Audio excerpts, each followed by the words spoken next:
Washington, D.C. Who chose this place to be the capital anyways?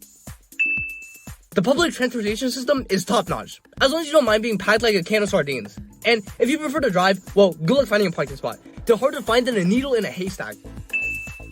But hey, at least the food is great, if you're willing to spend a small fortune, that is. But don't worry, you can always grab a hot dog from one of the street vendors. Just make sure to check for ride droppings first. The poverty rate is sky high, and the homeless population is growing by the day. But who cares about them, right?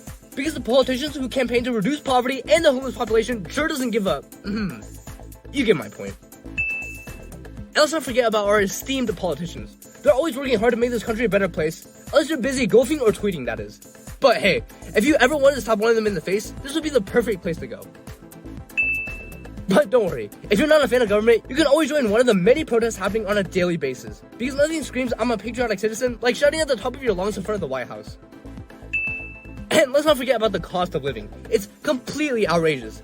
This place is considered one of the most expensive places to live, and really, the only people who can afford this state are the corrupt politicians who somehow manage to crawl up the social ladder. For the common people, good luck finding anywhere to live. That is, if you don't mind living in a closet. But hey, at least the job market is great, unless of course you're not a lawyer, lobbyist, or politician. So good luck paying for groceries, utilities, housing, or pretty much anything else in this state, because bottom line, you won't. But don't worry, there's always Uber Eats. And guess what comes with the terrible job market? That's right, the income inequality.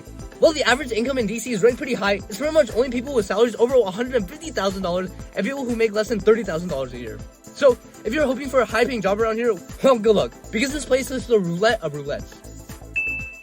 And that's not the only disparity around here either. The education system is also a complete mess. With most of the wealthy families sending their kids to private schools, the public school system is pretty much a failure. With one of the lowest public student graduation rates in the country, if you don't have enough money to send your children to a private school, you're probably better off just not sending them to school at all, or move to a better place to live.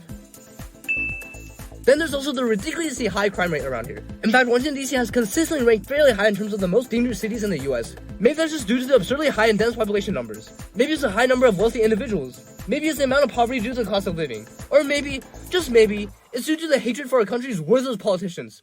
You didn't hear that from me. And who can forget about the motto? Translated from Latin, DC's motto is justice for all. Well, I'm sure this is a great sentiment. With the racial issues, governmental corruption, capitalistic corruption, police brutality, human rights issues, and pretty much any other issue you can think of, it's not too fitting of a motto for the capital of the entire US, wouldn't you say? Oh, and we can't forget about the weather either. It's insufferably hot in the summer, and don't even get us started on the humidity. Combine the terrible temperatures with the people, cars, and massive buildings, it'll be a miracle if you don't get a heat stroke. But you ever wonder why it's so hot? It's because this place was never meant to be lived in. People pretty much forced themselves into this tiny little swamp and made it the capital of the entire US. Well, if that isn't a red flag about how terrible the US is, then I don't know what is. And finally, let's be real. Washington, D.C. is where corrupt politicians go to become spoiled celebrities. So, there you have it. The reason why Washington, D.C. is the worst national capital, despite being the only one. But hey, I also have a ton of museums, right? That is, if there aren't tourists from all around the nation crowding them already. Thanks for watching, hit the subscribe button, and don't forget to comment which location you'd like to see roasted next.